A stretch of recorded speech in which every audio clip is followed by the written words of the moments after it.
la espectrometría de masas. Esto para materia prima y producto terminado. Y es un tema que a nosotros como 4Bio nos gusta mucho platicar sobre él, precisamente por la experiencia que se ha adquirido a través de los años. Y bueno, la pasión de este tema que en lo personal y a través de todo el equipo, pues nos da, ¿verdad? Por la, ahora sí que por toda la experiencia y todo lo que se ha ido trabajando a través de los años. Y para iniciar este webinar, les dejo con Aldo Villanueva, que es el que va a exponernos a través de esta temática, pues parte de lo que son los fundamentos y también los retos con los cuales nos hemos enfrentado a través de estos años en la industria farmacéutica. Es un tema eh, muy enriquecedor y esperemos que así sea para ustedes. Ya tenemos preguntas previas, pero a través del webinar y al final vamos a dejar un espacio para que puedan ustedes también interactuar y que puedan hacernos llegar sus preguntas. Entonces, sin más, les dejo con Aldo Villanueva para poder iniciar este quinto webinar online. Gracias. Buen día. Listo, gracias Arturo. Espero se escuche bien y si no se escucha bien, por favor, ahí levanten la mano, la manita ahí virtual para, pues, sobre todo, pues ahí ver el volumen, ¿no? Esta slide me gusta mucho porque tiene dos características importantes de lo que refiere a la parte de espectrometría de masas. Si ustedes ven, viene lo que es graficado el tiempo de retención y la masa carga. ¿Y a qué se refiere? Si ustedes pueden verlo a nivel tridimensional, si nos conectamos o nos alineamos a un tiempo de retención específico, llamémosle 4 minutos, veámoslo así, ven un montón de picos que salen en ese tiempo de los 4 minutos, contemplando obviamente el eje que maneja los daltones o la masa carga o la relación de masa carga. Y esto realmente determina de una manera muy simple qué es la espectrometría de masas a nivel de selectividad y sobre todo qué es lo que buscamos. La mayoría de las máquinas, obviamente hay en las técnicas en la técnica de espectrometría de masas hay diferentes tipos de ionización y diferentes tipos de detectores, y eso lo vamos a ir viendo muy breve en una pincelada porque es un tema muy largo en el transcurso del webinar. Pero en el mismo tiempo de retención podamos tener infinidad de picos. Y la espectrometría de masas en particular lo que hace es ser tan selectiva que no me importa el tiempo de retención en un sentido estricto porque lo está dividiendo por masa carga y lo está separando por masa carga. Entonces yo puedo tener 4, 5, 10 o 15 moléculas en el mismo tiempo de retención, sin embargo a nivel de canales, que así les llamamos, seleccionados por fragmentos y por masa y por carga y entre otras variables, siempre se van a separar. Muchos de los científicos, desde el inicio, desde que se empezó a trabajar la espectrometría de masas bajo el fundamento del doctor McLafferty, pues bueno, finalmente se comentaba que no era necesario meter la cromatografía, porque la propia técnica de espectrometría de masas generaba esta selectividad y esta separación. Pero bueno, esto es un preámbulo como tal. La importancia de lo que estamos buscando nosotros en este webinar es que podamos ver sobre todo el alcance que puede tener este tipo de técnica a nivel toxicológico, obviamente inicialmente, porque finalmente parte de lo que nosotros nos dedicamos en la evaluación de los productos en la industria farmacéutica y que a su vez muchos de ustedes están implicados en algún proceso de fabricación de medicamentos o en el tema regulatorio o qué sé yo, finalmente es buscar que tengan cierta inocuidad de algunos productos o en su mayoría los productos a nivel de productos de degradación que no sean tóxicos y que a nivel de warnings que se puedan manejar en algunos ministerios de salud en otros países, independientemente que en COFEPRIS a lo mejor no se lancen tantos como lo hace FDA o como lo hace en la Unión Europea, finalmente es de importancia ética como lo refiere así en las políticas de cada empresa en la industria farmacéutica y sobre todo la Organización Mundial de la Salud en este sentido.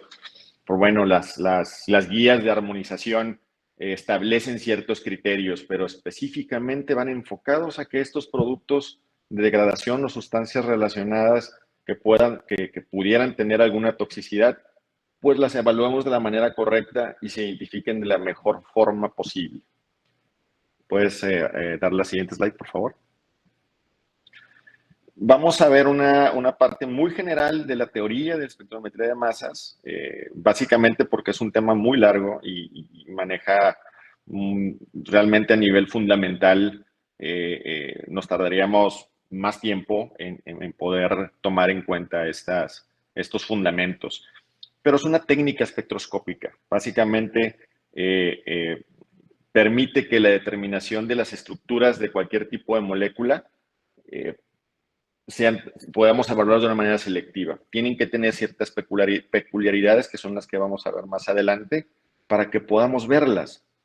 En algún momento tenemos ya cerca de, que será alrededor de 18, 19 años, o incluso me atrevería a decirles que casi 20 años, desde 2005 hemos tenido la experiencia de trabajar con este tipo de técnica.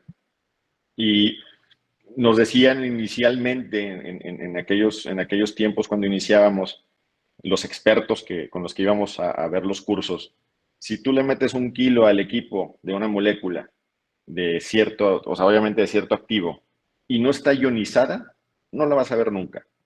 ¿Qué quiere decir esto? Que tenemos que encontrar a nivel de estructura y a nivel de características químicas cómo lo pueda ver el equipo. Y básicamente vamos a ver de manera puntual por qué razón. Esta técnica pues, sirve para identificar y cuantificar de manera precisa algunos compuestos, o en su mayoría casi todos los compuestos, a nivel de masa-carga. Y es fundamental en muchas industrias. Nosotros inicialmente en la parte farmacéutica, pues obviamente la utilizamos para trabajar y evaluar nitrosaminas y evaluar algunos productos de degradación que puedan tener que puedan ser polifármacos, ¿no? O bien moléculas nuevas, porque parte de lo que nosotros hacemos como 4Bio es apoyar también en ciertos procesos de descubrimiento de drogas y sobre todo algunos productos que ya ahorita están en fase 2 y pues bueno, hemos estado en el proceso del preclínico, en la fase 1 y ahora en fase 2 damos ciertos seguimientos, ¿no? Sobre todo para caracterización desde la materia prima hasta el producto terminado y esta técnica nos ayuda muchísimo específicamente para identificar productos de degradación. La siguiente slide, por favor. De manera estructural, vemos algunos tipos de detectores. Y estos tipos de detectores están básicamente basados, todos en general, que se manejan frecuencias, se manejan voltajes y se manejan gases inertes. Básicamente, lo que se busca en todo el concepto de espectrometría de masas es generar cationes a partir de moléculas estructurales bajo cierto tipo de puntos críticos que podamos tener un catión radical y algún compuesto ionizado, que puede ser, nosotros le llamamos modo positivo o modo negativo, que quiere decir que esté pegado a algún protón o hay liberaciones de electrones para empezar a revisar realmente las cargas que cada molécula podamos identificar de manera muy selectiva. Tenemos aquí un masa simple, que es en el recuadro, en la parte de la figura que está al lado izquierdo, que básicamente a nivel estructural, pues se maneja que es un solo cuadrupolo. Ustedes ven estas 4 barritas que se ven al lado izquierdo, que tienen ciertas cargas positivas y cargas negativas, y manejan incluso una frecuencia. Vamos a ver a detalle ya definitivamente en las siguientes slides cómo se maneja la máquina que nosotros contamos y que para nosotros es la más adecuada inicialmente. Tenemos el tiempo de vuelo, que su característica es que tiene que tener un 1.5 metros, básicamente de vuelo como tal de las moléculas a nivel de modo curvo, puede ser, o incluso en modo lineal, y que depende de la velocidad que llegue en ese tiempo, es el tipo de, de llegada de la molécula en abundancia que existe, ¿no? De manera general es el tiempo de vuelo. Tenemos la trampa de iones, que finalmente existe una celda, que es una celda que le llamamos de colisionamiento, que es una cámara básicamente que ahí se concentra la molécula y les hacemos llegar unas cargas tremendísimas. Existía una analogía que decía que si un meteorito como que el que cayó hace millones de años, que extinguió a los dinosaurios, cayera directamente en una naranja, es básicamente lo que hace la trampa de iones en una molécula. O sea, es gigantesca la energía que se le da específicamente para poder ionizarla y poder tener esa evaluación inicial de moléculas que puedan ser desconocidas, ¿no? En este sentido. Tenemos el electrosprite, perdón, el triple cuadrupolo en tándem, que básicamente para nosotros es la herramienta que más utilizamos directamente en el laboratorio, sobre todo para las cuestiones de cuantificación y fragmentación selectiva de cada producto de degradación, que es el que nosotros enfocamos toda nuestra atención cuando son moléculas nuevas o cuando son combinaciones de productos. Cada detector tiene ciertas características en este sentido, a manera de cómo fragmentarlo, cómo energizarlo, qué tipos de frecuencias se utilizan y sobre todo las configuraciones tales que nos permiten saber qué tipo de detector voy a utilizar dependiendo de qué estoy buscando, ¿no? En este sentido, nos vamos a enfocar en lo que es el triple cuadrupolo en tándem. ¿Por qué? Porque tiene diferentes segmentos de cuadrupolos como tal, como si fueran filtros, que ahorita los vamos a revisar, y la trampa de iones, que es algo similar, pero ya vimos que es una cámara de colisión que tiene internamente, que es la que nos va a ayudar a evaluar metabolitos y evaluar compuestos desconocidos y entre otras cosas. La siguiente slide, por favor. Las técnicas como tal tienen, o los métodos de espectrometría de masas, las técnicas de espectrometría de masas tienen formas de ionización. Nosotros nos vamos a enfocar actualmente en el electrosprite. ¿Por qué razón? Existen otro tipo de modos de ionización, como lo es MALDI, como lo es APPI, como lo es ionización química, como lo es campo electrónico. Pero en eso ahorita no nos vamos a meter porque finalmente para nuestro interés directamente en los productos de degradación en APIs o bien en producto terminado, necesitamos una ionización muy débil, ¿sí? O que sea algo no tan agresivo, por ejemplo, como una ionización de campo magnético o como una ionización química. Entonces, inicialmente, parte de lo que nosotros vemos es tratar de encontrar la mejor forma ionizable. Y cuando adquirimos la máquina, vimos cuál era realmente la funcionalidad de estas máquinas a nivel de ionización, y la mejor en este punto es el electrosprite. De manera general, la parte esquemática que se maneja aquí es que tenemos que buscar todos los detectores de masas, tenemos que buscar que el activo entre en una forma o esté en una forma gaseosa. Y el primer acoplamiento que existió en su momento fue el gases masas. ¿Por qué? Pues obviamente porque el cromatógrafo de gases ya de por sí genera una volatilización de forma de gas directamente para entrar al espectrómetro de masas, pero en este caso el líquidos masas tiene mayor amplitud de poder detectar estos productos de degradación que el interés toxicológico es importante. Parte de lo que nosotros estamos revisando inicialmente es, ok, ¿qué es la mayor viabilidad para poder ingresar directamente al detector?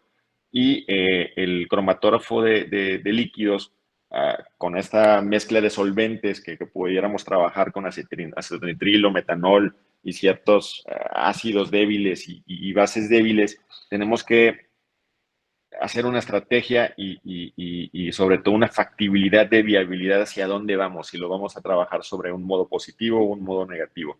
Pero siempre tiene que estar volátil Y para eso es el electrospray. Fundamental es que la parte de nebulización que tenemos que buscar tiene que pasar por una sonda. Y esa sonda tiene unos voltajes. Aquí lo estamos marcando en la figura, que tiene que tener alrededor de 5 kilovolts. ¿Ok?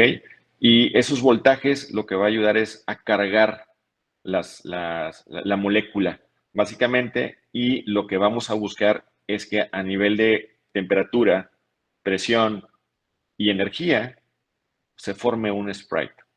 Hay una fundamentación de que se forme un cono. Nosotros le llamamos cono de Taylor. Y ese cono de Taylor tiene que estar bien formado.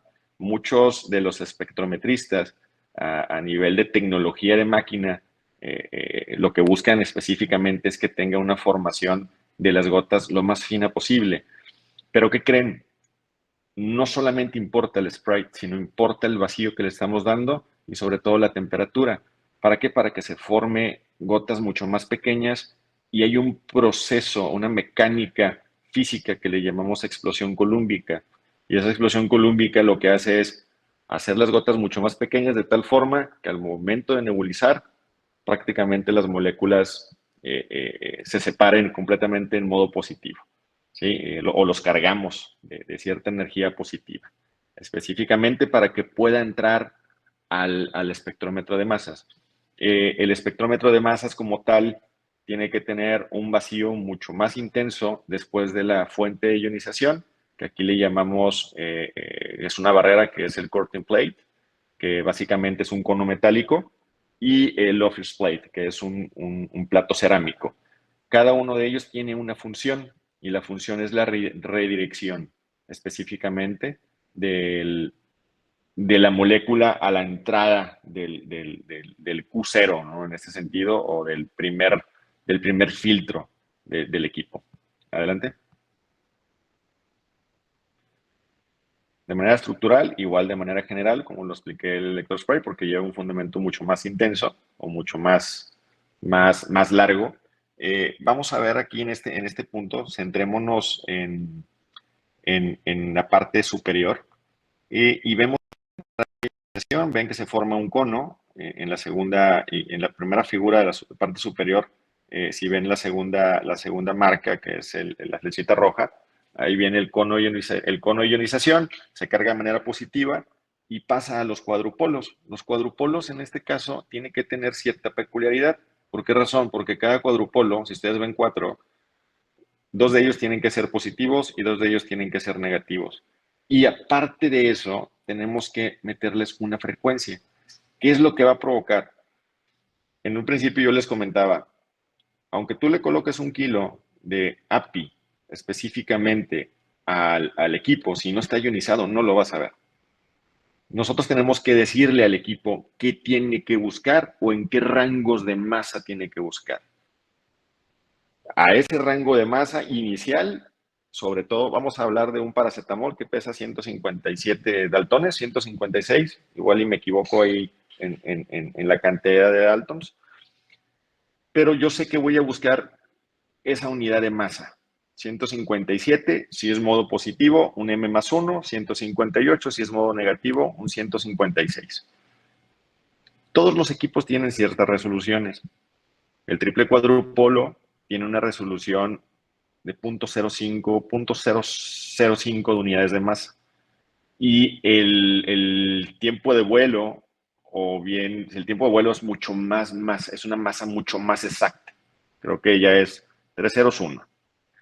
Sin embargo, sirve para otro tipo de técnicas. En este caso, la resolución me permite dejar pasar solamente el paracetamol. Entonces, yo en el cuadrupolo 1 lo que hago es seleccionar el paracetamol específicamente en esa unidad de masa, y le digo, quiero que lo busques las energías donde puedo provocar que tenga mayor abundancia de energía.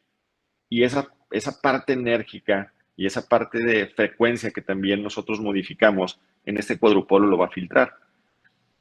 A partir de ese cuadrupolo, de esos cuadrupolos que van a entrar, la molécula tiene que ir de manera oscilante. De manera oscilante.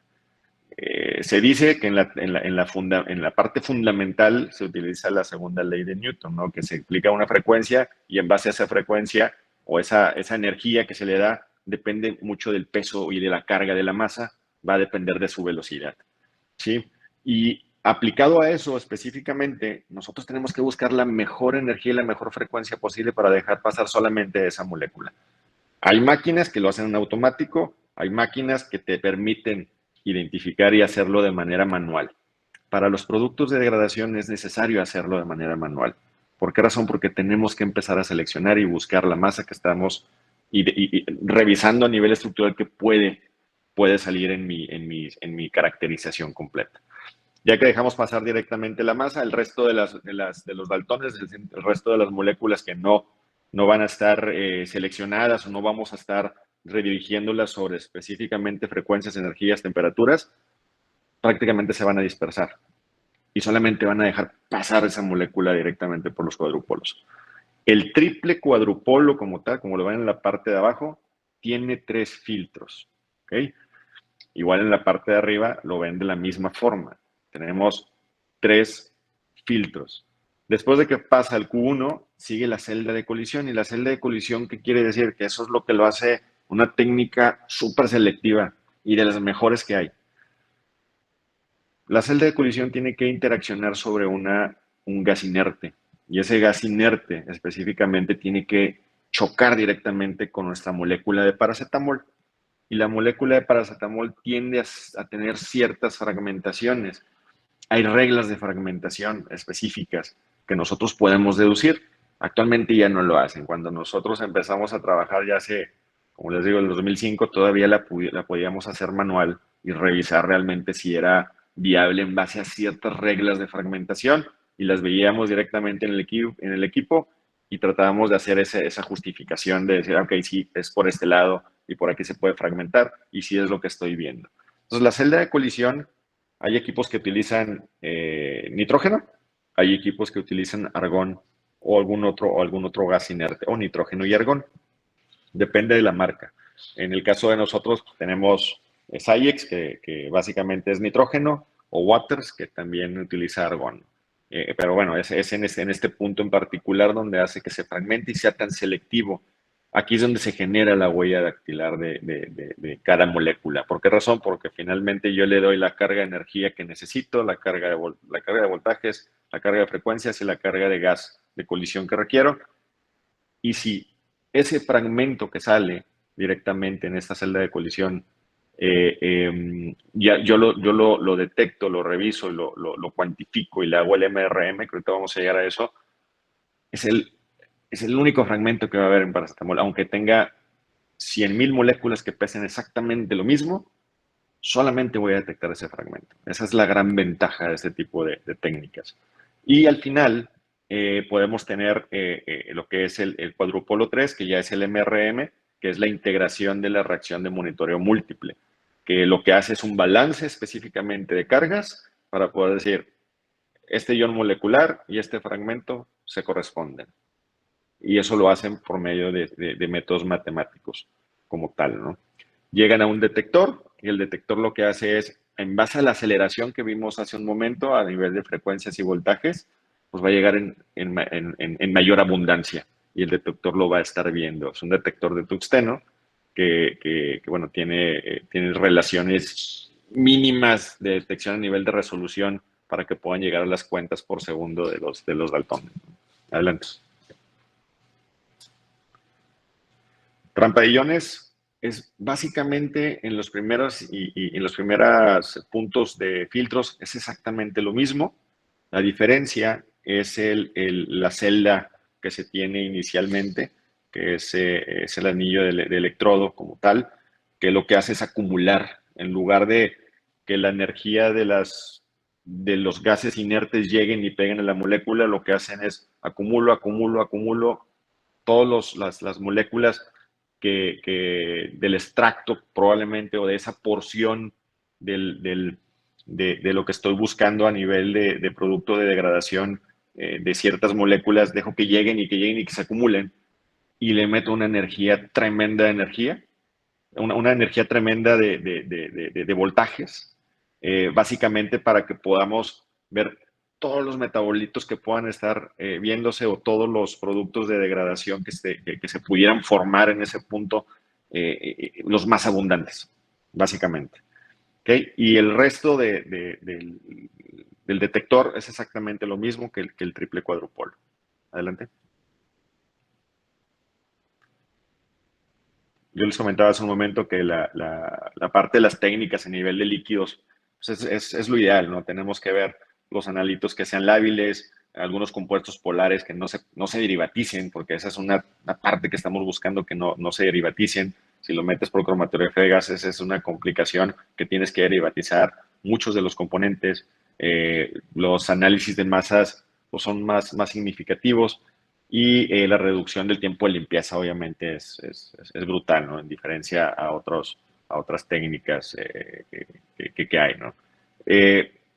¿Por qué manejamos masas en la temática de productos de degradación y la identificación de componentes tóxicos que puedan estar presentes en la materia prima del producto terminado?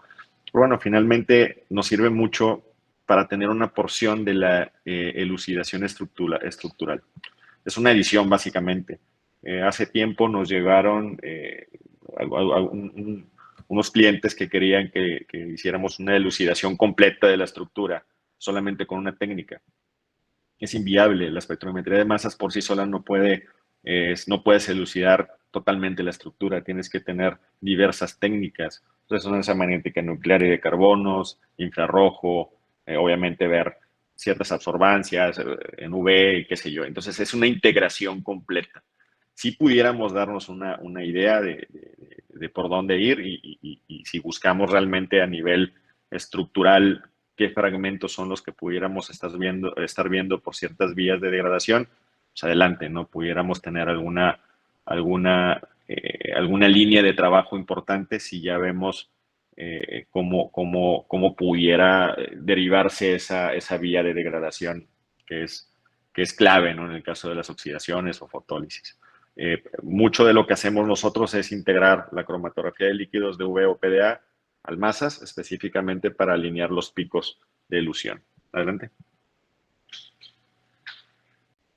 Importante, isótopos. Todas las moléculas en la naturaleza tienen ciertos isótopos. Aquí hay un ejemplo, por ejemplo, el hidrógeno. Tenemos que el hidrógeno tiene un protón y 0 neutrones, el deuterio tiene un protón y un neutrón, el tritrio tiene un protón y 2 neutrones. ¿Por qué lo necesitamos saber? Porque finalmente el espectrómetro de masas ve la abundancia isotópica, ¿sí? Y esa abundancia isotópica puede estar migrando y nosotros los vamos a estar viendo en los iones moleculares de cómo se están comportando. Entonces es importante ver también cuando veamos los productos de degradación, la parte de las vías de degradación, qué es lo que está interaccionando específicamente si lo estoy hidrolizando o se está oxidando en alguna parte y sobre todo porque en las reglas de fragmentación, ¿puedes darle hacia adelante, por favor? En las reglas de fragmentación son claves, ¿no? Que ahorita los vamos a ver. Aquí vemos algunos elementos y sus pesos atómicos y sus isótopos, sobre todo porque sabemos que si trae cloro, bromo o algún halógeno va a tener una unidad de masa mayor, M+2, M+3, y es importante saber que si se presentan algunos de estos tipos, como les decía, de halógenos presentes en alguna molécula, de pequeña molécula estructural de producto de degradación, pues bueno, no voy a encontrar una masa como tal monoisotópica, sino tengo que considerar que existen los isótopos de estos halógenos y que no voy a encontrar un M+1, sino voy a encontrar un M+2 o un M+3. Adelante. Ok. ¿Qué es lo que nos interesa? Como les comentaba hace un momento en el tema de fragmentaciones. Si yo tengo estas fragmentaciones, son mecanismos de reacciones que son los más favorables.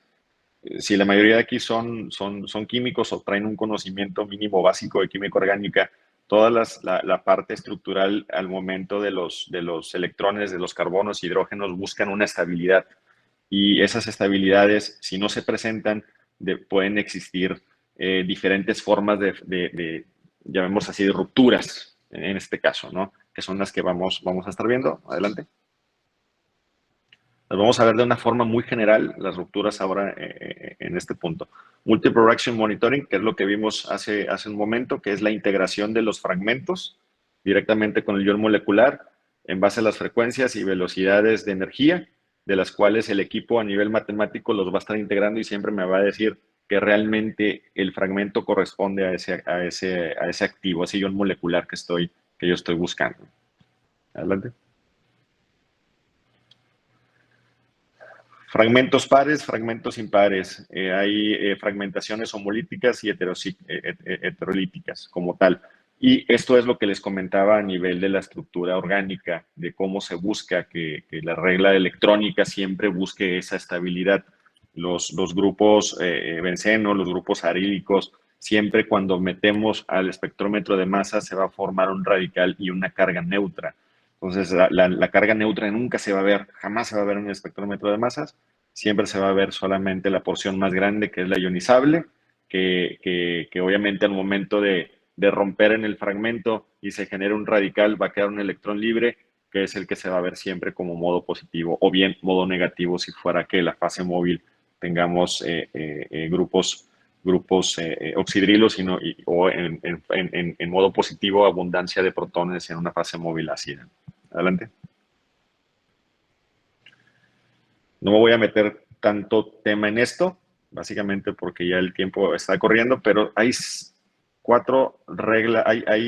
reglas de fragmentación específicamente, que son las que les voy a mencionar. Los enlaces carbono-carbono se dividen con preferencia en los puntos de ramificación. Bajo este sentido, ¿qué quiere decir?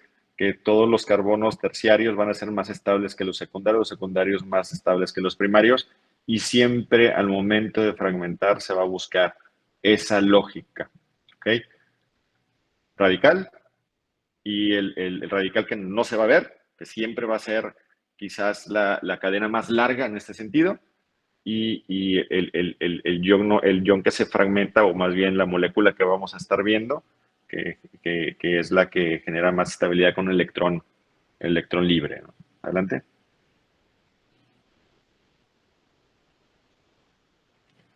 Los enlaces dobles o sistemas dobles de enlaces, entre ellos los aromáticos, favorecen la fragmentación de los enlaces arílicos y bencílicos. En este caso, siempre que veamos un ion benceno, se va a formar un ion tropilo. Siempre. Entonces, cuando nosotros veamos la estructura, que sabemos que las moléculas pequeñas, en el caso de los fármacos, son pequeñas moléculas, que eso es algo importante que se me pasó de comentarles. El triple cuadrupolo solamente llega a detectar unidades de masa abajo de 3, o sea, lo máximo son 3.000 unidades de masa, 3.500 unidades de masa. Si queremos irnos a unidades de masa más grandes, por ejemplo, vamos a ver un ejemplo ahora de un péptido, tenemos que nosotros que buscar fragmentar previo la integración de ciertas interacciones fosfato que tienen estos péptidos, ¿no? Para empezar a conformar la estructura, porque sabemos que son muy lábiles. Pero en el caso de las pequeñas moléculas, necesariamente, siempre que tengan estos grupos estructurales, yo voy a ver un ion tropilo. Ajá, y siempre va a ser el más cercano. Si ustedes ven la estructura molecular de las moléculas sintéticas a nivel de farma, son muy parecidas a los aminoácidos y tienen ciertos linkers que precisamente lo que hacen es la funcionalidad de poder hacer mejor permeación o mejor unión a ciertas proteínas o qué sé yo. Entonces siempre tienen que tener como ciertos comunes denominadores, pero son grupos muy similares a los aminoácidos en ciertos sentidos, y tiene ese fin de tener menos toxicidad a nivel fisiológico, y aplicando a la parte farmacológica que tienen que estar ellos haciendo la terapéutica, ¿no? En este sentido. Pero bueno, en la parte de fragmentación siempre vamos a ver algo similar, y el ion tropilo va a ser algo que vamos a ver siempre, ¿no? Adelante. Los heteroátomos como donadores de electrones, estos favorecen ciertos fragmentos en los enlaces carbono y soportan el heteroátomo. ¿Qué quiere decir esto? Que al unirse estos enlaces simples, les van a dar ciertas estabilidades, lo cual pues, siempre van a estar rompiendo, que lo que les comentaba hace un momento es, siempre los carbonos terciarios van a ser más estables que los secundarios, y los secundarios a los primarios, y siempre hay que tener bien visualizada la estructura para saber dónde puede fragmentar, y eso lo tenemos que ver directamente, obviamente de la estructura del ion molecular de nuestra molécula. Hablando del paracetamol, sabemos que tiene en la posición para el aceto, en la posición orto tiene ahí un metilo, y vemos, oye, pues se puede fragmentar más fácilmente de esta forma y puedo encontrar este tipo de estructura directamente en mi espectrómetro de masas. Adelante. Ok, vamos adelante porque esto es más complejo y no quiero confundirlos. Los dobles enlaces de los heteroátomos favorecen como receptores de hidrógeno y la transportación del hidrógeno a través de un estado cíclico de transición de 6 miembros. En este caso, lo que les platicaba hace un momento, el reordenamiento McLafferty es algo que siempre tenemos que considerar bajo la regla de que el electrón de cada los electrones de cada molécula deben de ser lo más estables posibles. Y siempre que rompamos alguna línea de esa cadena, ya sea alquílica o bien bencílica con alquilos, pues bueno, finalmente la intención siempre es, si yo rompo en el fragmento más débil, llamémoslo así, y formo el radical, se va a reestructurar y va a hacer ese reordenamiento. Lo vemos mucho más comúnmente en los bencenos o en los grupos aromáticos, específicamente, que sabemos que muchas de las moléculas pequeñas lo tienen. Y pues bueno, va a estar esa resonancia para buscar estabilizar el electrón. Adelante. ¿Qué es lo que se sugiere como diseño de experimentos a nivel de estas degradaciones, sobre todo en los APIs y en los PTEX? Nosotros sabemos si las guías nos dan esos lineamientos de qué hacer, ¿no? Sobre todo porque necesitamos tener un método indicativo de estabilidad y desafortunadamente en la industria farmacéutica en Latinoamérica en general, no todos tienen espectrometría de masas, no se diga triple cuadrupolo, tienen solamente masa simple en algunos casos. En nuestra experiencia con algunos clientes que trabajamos, si acaso tendrían 5 o 4 que tienen masa simple. Y obviamente se limitan muchísimo a la detección por UV o por PDA, en este caso, que es lo viable, si fuera el caso que no tuvieran un masas, que fuera por PDA. Pero bueno, se tiene que diagnosticar y revisar realmente las vías de degradación de cada molécula. Y las vías de degradación a nivel de matrices, hay reglas, ¿no? Y siempre en las guías nos dicen que tenemos que evaluar bajo condiciones controladas y medibles, porque es un diseño de experimentos, oxidación, exposición a oxidación. La ANVISA, por ejemplo, me dice que puedo trabajar a 0.1%, 1% y 3%. Hay otras guías que me dicen que solamente trabaje al 1 y el 3%. Hay unas que no me dicen en qué porcentaje y pues uno tiene que estar evaluando. Tenemos que ver fotoestabilidad, o sea, tenemos que evaluar los luxes o lúmenes, o evaluar realmente el tiempo de exposición en el que va a estar y en qué tipo de frasco va a estar, o si va a estar expuesto solamente, como lo hacemos regularmente. El tema de hidrólisis ácida, alcalina, tenemos que evaluar todas esas características, humedad, pero cómo aislamos, por ejemplo, cómo aislamos la temperatura de la humedad, por ejemplo, ¿no? Entonces, nosotros tenemos un set bastante interesante y bien trabajado, como lo hacemos a nivel de preformulación, específicamente para evaluar cada condición de manera específica y alinearlo, sí, en ese punto estratégico de lo que nosotros hicimos en el diseño de experimentos, es viable y es funcional. ¿A qué me refiero? Tenemos las cámaras de estabilidad donde evaluamos temperatura y humedad y sabemos hacia dónde va.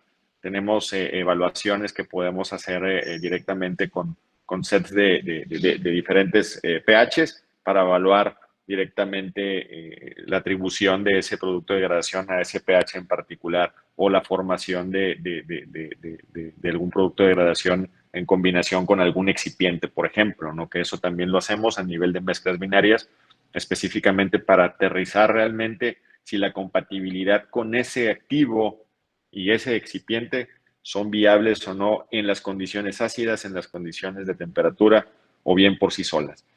Todas las técnicas de integración nos funcionan específicamente para poder determinar hasta qué punto podemos, llamémosle así, meterle estrés a la molécula, pero de una forma muy controlada. Adelante. Ejemplo, estuvimos trabajando con esta molécula. Esta molécula se degrada hasta con la mirada. Si algunos de ustedes ya han trabajado con ella, saben a lo que me refiero. y tiene una característica particular que tiene dímeros o isómeros. Y el tema con los dímeros es una situación muy característica porque no los detienes. ¿A qué me refiero? Si se forma un dímero, va cíclico, ¿sí? Entonces es muy difícil que lo detengas. Y en particular tenofovir tiene ciertas características de degradación a nivel de fotólisis en particular. Entonces hay que controlarlo de una forma muy buena a nivel de la evaluación que se haga para determinar, pues sobre todo, qué vía de degradación es la que le impacta. Adelante. Es un ejemplo. Tuvimos degradaciones alcalinas, oxidación, algunas degradaciones en combinación de alcalina, ácida, oxidación, y ácidas no tuvimos casi productos de degradación, pero estamos viendo aquí que tenemos alrededor de 11 productos de degradación, más los que ya venían o los que nosotros consideramos a nivel de materia prima como evaluación. Esto solamente les comentamos que lo evaluamos a partir del API, específicamente porque necesitamos revisarlo directamente y decir, ok, yo tengo lo que me dice la farmacopea, pero aparte de eso, necesito buscar las vías de degradación posibles y quiero ver todos los componentes que pueda estar yo obteniendo de todas mis condiciones de estrés que estoy seleccionando. Entonces, compramos las sustancias relacionadas que nos dicen la FEUM, la USP o la BP, las metemos directamente a la evaluación también en el MASAS y en la parte de V o PDA y vemos todos los picos que salen. Ya a partir de que damos la cromatografía, la caracterización cromatográfica, todos los picos que puedan salir a nivel de todo nuestro set de diseño de experimentos, vemos la cromatografía tal cual y trasladamos la parte de cromatográfica al espectrómetro de masas y en el espectrómetro de masas empezamos a evaluar tiempo de retención por tiempo de retención, la abundancia de la molécula presente en ese pico. ¿Para qué? Para poder sacar la masa monoisotópica y a partir de ahí seleccionarla, buscar fragmentarlo y hacerlo mucho más selectivo. ¿Y qué va a suceder con eso? Que vamos a saber realmente si es un producto de degradación cuando ya lo trabajemos directamente en el PT. Ya que tengamos toda esa caracterización y todo ese set, cuando haga el PT y haga el método indicativo de estabilidad en cromatografía o bien que vea algún pico en particular, lo meto al espectrómetro de masas y digo, es este pico el que te está afectando, vía la vía de degradación de oxidación y probablemente sea esta estructura. Adelante. Esto ya es a nivel de cromatografía de líquidos convencional. Ahí vemos una cantidad de picos interesantes. Adelante. Y esto es lo que vemos nosotros a nivel de espectrometría de masas. Esto lo revisamos específicamente a nivel de ion molecular 302, y vemos todos sus fragmentos que están más pequeñitos en la gráfica derecha, el recuadro derecho más bien. El 302 es una masa molecular que estamos viendo y estamos viendo todos los fragmentos del lado izquierdo, los que se pueden formar. Y esos fragmentos que se pueden formar a nivel de mecanística o a nivel de mecanismo de fragmentación es exactamente igual que los productos de degradación. Entonces, lo que hacemos inicialmente también nosotros es hacer una fragmentación masiva de la molécula y tenemos todos los fragmentos posibles que en la naturaleza sean a partir de todas las energías que moví, y lo que hago es hacer un pareo de que las vías de degradación que estoy viendo con mi fragmentación provocada. Entonces, como yo también puedo ver realmente el match, llamémoslo así, de ese producto de degradación que tenemos que seleccionar. Adelante. Calculamos aquí las energías en base a ciertas puntos críticos que son las colisiones, por ejemplo, y tratamos de buscar, llamémoslo, que lleguen las cuentas por segundo más altas, inicialmente para tener la relación del ion monoisotópico, que es el 302, o solito, ¿no? También aquí del lado derecho, que lo vemos ya sin tanto producto de degradación al lado izquierdo. La intención es ver la máxima energía posible para que llegue solamente esa molécula al detector y que sea lo más selectivo posible al momento que yo fragmente solamente esa molécula. Adelante. El siguiente. Ok. Ya cuando nosotros tenemos la caracterización en cromatografía de líquidos y la caracterización en V, perdón, o PDA, y la caracterización en espectrometría de masas, nosotros lo que hacemos es hacer un pareo de áreas, tiempos de retención y buscar las posibles diferencias que pueda haber en un estándar de USP, puede ser, y cualquier lote, ya sea un lote de materia prima, que en este caso son 2 lotes de materia prima, que son los que evaluamos, porque también identificamos si por un ejemplo, pudiera ser de un fabricante distinto o qué sé yo, ¿no? Entonces, en ese tema, pues también es importante ver sobre todo las rutas de síntesis que tienen los activos, específicamente para ver si realmente tienen las mismas formaciones o no de productos de degradación, porque es importante cuando ya tienes tu lote de fabricación, ya tienes tu validación de proceso, pues obviamente si tú cambias tu activo o cambias tu fabricante de activo y cambias la ruta de síntesis, pues hay que evaluar muchas cosas a nivel regulatorio, pero importante también que la ruta de síntesis no vaya a afectar en los productos de degradación finales. Entonces es siempre importante tratar de hacer ese pareo de lo que nosotros trabajamos a nivel de técnica. ¿Adelante?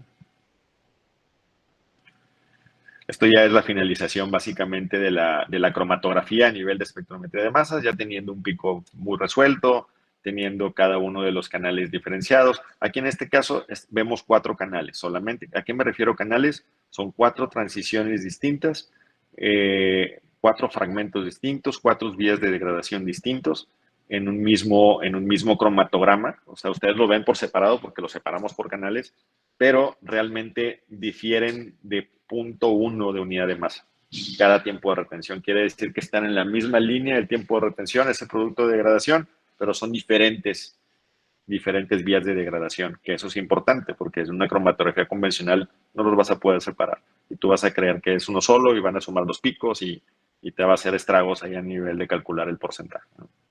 Adelante. Otra molécula también muy característica y que en el mercado hay mucha venta de esto. También en este caso fue una combinación de esta molécula con otras.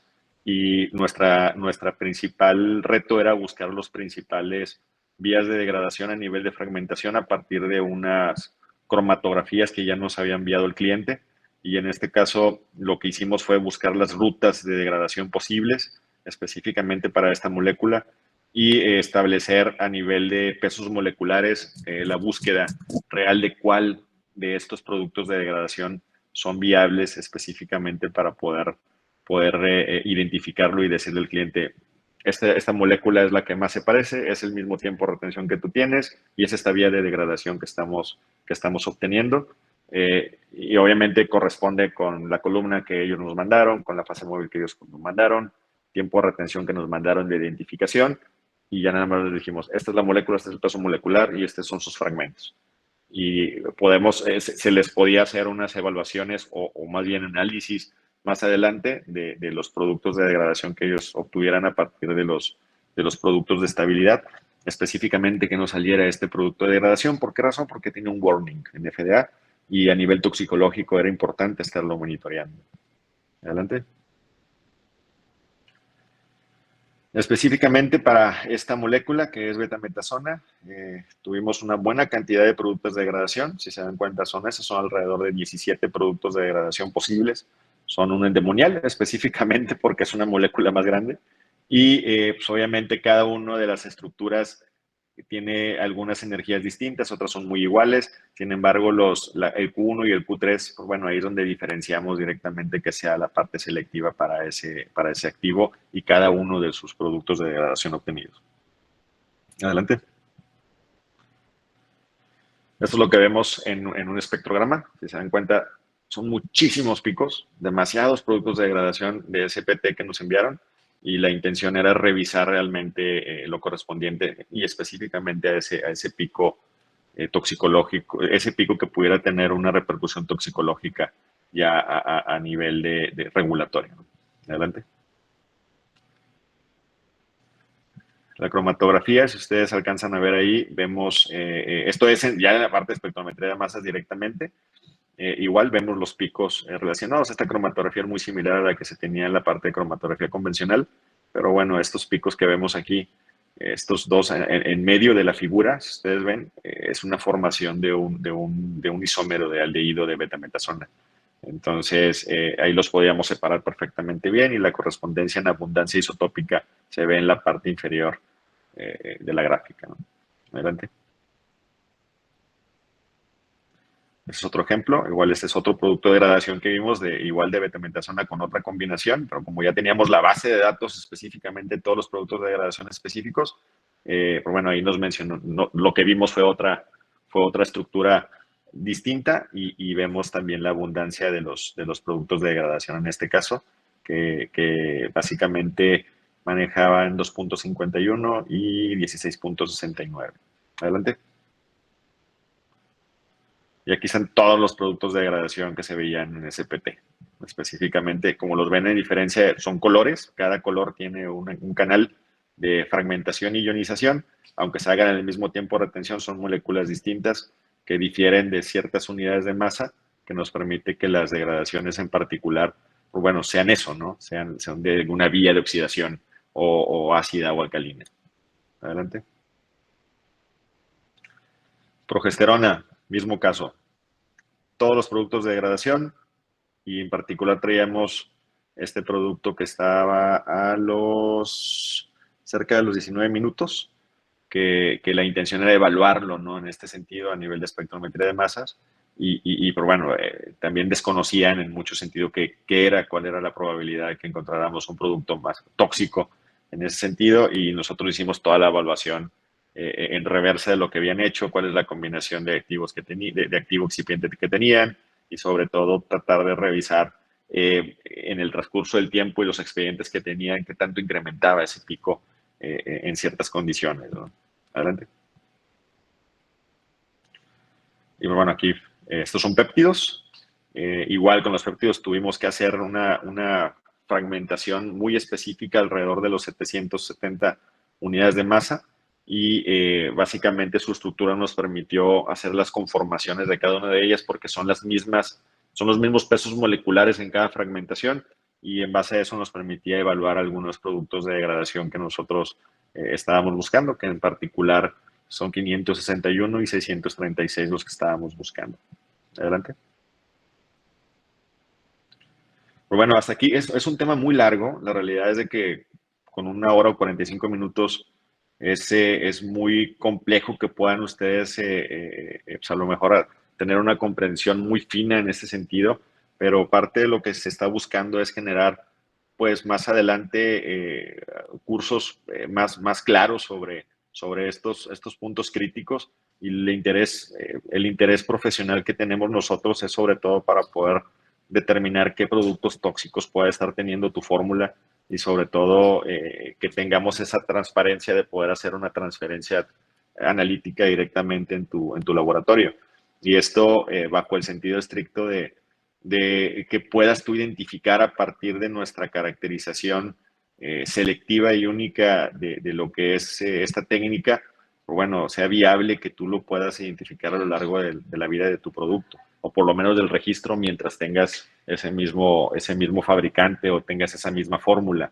Es importante mencionar que nosotros como desarrolladores y como laboratorio de prueba, entre otras cosas que estamos trabajando y apoyamos a la industria en todo lo que es combinaciones de productos y moléculas nuevas y a lo mejor cambios de formas farmacéuticas en el sentido estricto de poder, pues sobre todo aterrizar cuáles son las implicaciones regulatorias que puedas tener, ya sea con moléculas nuevas o bajo un registro sanitario que busques obtener lo más rápido posible. Pues obviamente tener todo el fundamento técnico científico pues de la información que podemos sustentarlo, ¿no? En ese sentido.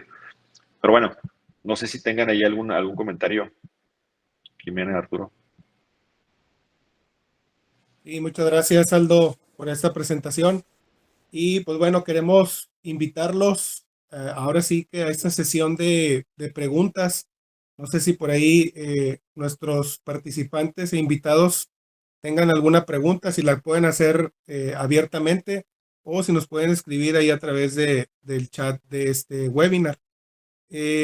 por ahí previamente nos hicieron algunas preguntas, igual podemos iniciar con esas para que las podamos ir digiriendo y si por ahí resuenan parte de estas preguntas con algunas que quieran exponer, bueno, no duden por favor en consultarnos.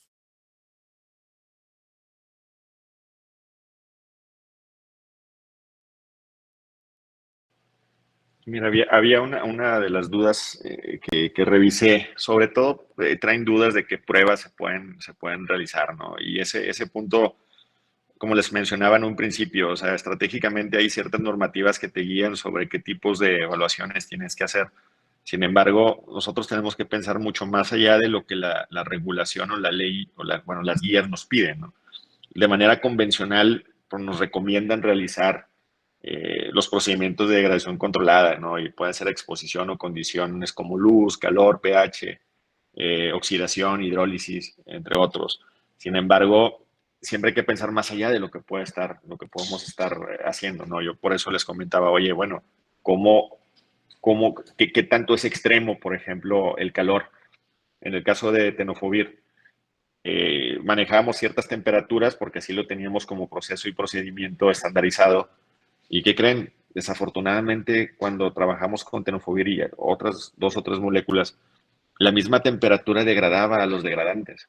Entonces, si tú expones demasiado tiempo o haces condiciones con demasiado extremo cada condición, ¿qué va a pasar? Que te puede degradar el mismo degradante y no lo vas a ver. Entonces vas a decir, oye, sí se degrada, ok, ¿y qué obtengo? Pues nada. ¿Cómo que no tienes nada? Pues sí, ¿por qué? Porque estás exponiéndolo a condiciones demasiado extremas. Cada molécula tiene que hacer una buena evaluación. ¿Qué puntos medios pueden estar trabajando para que realmente representen esos productos de degradación y lo vean, ¿no? Punto crítico, las combinaciones de excipiente, fármaco excipiente, las combinaciones binarias. Eso hay muchísima investigación sobre las técnicas de evaluación sobre todo estas performulaciones que nosotros hacemos también a nivel de mezclas. ¿Qué particularidad tienen que tener, no? Oye, bueno, te doy un ejemplo. Si tiene, por ejemplo, no sé, la fórmula maltosa o algo por el estilo que pueda caramelizar en un tema de temperatura, pues imagínate, porque nos pasó en un calorímetro diferencial de barrido al momento de evaluar cierta cristalografía en una combinación binaria. Bueno, el sample holder ahí pues prácticamente no se descompuso, pero era un dolor quitarle el tema porque solvató, ¿no? Entonces hay ciertas situaciones en cada uno de los activos que tenemos que tomar en cuenta. Ahora, hay guías que como su propio nombre nos dice, la ICH es particularmente una de las que nosotros más nos guiamos. Y en particular, obviamente, pues, en el tema de degradación, nos enfocamos mucho en la ICH Q3B, el R2. Y en esta, como tal, nos mencionan algunos umbrales de reporte, umbrales de identificación, umbrales de calificación, y eso es específicamente de la dosis diaria del activo. Sobre todo, es importante que ustedes puedan meterse en esas guías y entenderlas, sobre todo porque ahí nos dice exactamente qué es lo que tenemos que tomar en cuenta. Ojo, son guías, ¿sí? En México, mandatoriamente tenemos que tener justificado y sustentado cada producto, los productos de degradación, sobre todo si son combinaciones o moléculas nuevas. Y si son moléculas nuevas, hay que evaluar la parte de isobolometrías, hay que ver todo el tema toxicológico a nivel de preclínicos y luego después evaluar realmente todos los efectos secundarios, adversos y bla, bla, bla, bla, y que no dependa uno del otro.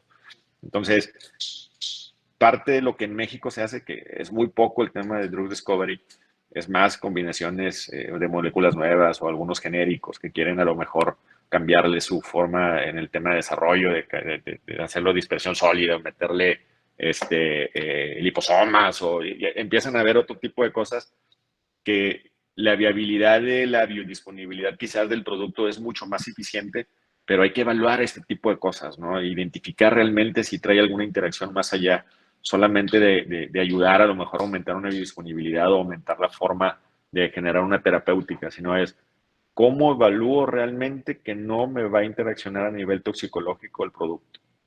Entonces, bajo ese sentido, yo creo que es importante que sí las guías son claves, ¿no?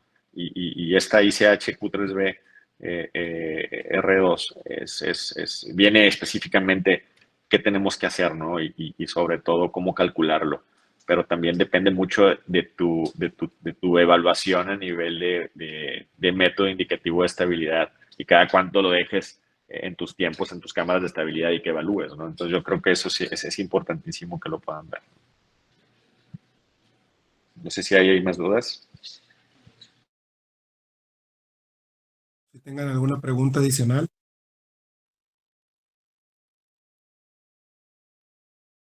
Bueno, pues agradecerles este tiempo y también aprovechar este espacio para promover nuestro curso que está ya por iniciar el próximo eh, martes 30 y miércoles 31 de julio. Es de estadística aplicada de resultados obtenidos en aparato 4 y es parte también de este servicio que nos gusta promover precisamente porque es un diferenciador de 4 Bio, al igual que este que acabamos de exponer, que acaba de presentar Aldo, pues es parte de los servicios que buscamos permear hacia ustedes y que ustedes nos puedan ver en ese punto como un apoyo para sus procesos y para su laboratorio, ¿verdad? También los invitamos, aprovechando este medio, a poder accesar a nuestra página de YouTube. Ahí podrán encontrar toda la serie de webinars que hemos estado ahora sí que impulsando, promoviendo y que se han desarrollado a través del tiempo. Y la información obviamente un poco más digerida, un poco más puntual. Y a través de esa información lo que buscamos es poder darles esas herramientas a ustedes para que puedan de igual manera escalar estos servicios hacia sus áreas correspondientes y nos puedan contactar, ¿verdad? Podemos hacer una llamada, podemos recibir un correo electrónico o poder agendar ya una reunión virtual o presencial para poder escuchar esos servicios en los cuales nosotros podamos dar el apoyo a través de estas herramientas que tenemos. Estos son los contactos de su servidor, Arturo Llamas, y de mi compañera Jimena Ramos, que estamos en la parte comercial. Jimena, líder de marketing y ventas digitales, y un servidor como parte del área comercial. Gustosos de poderles servir, de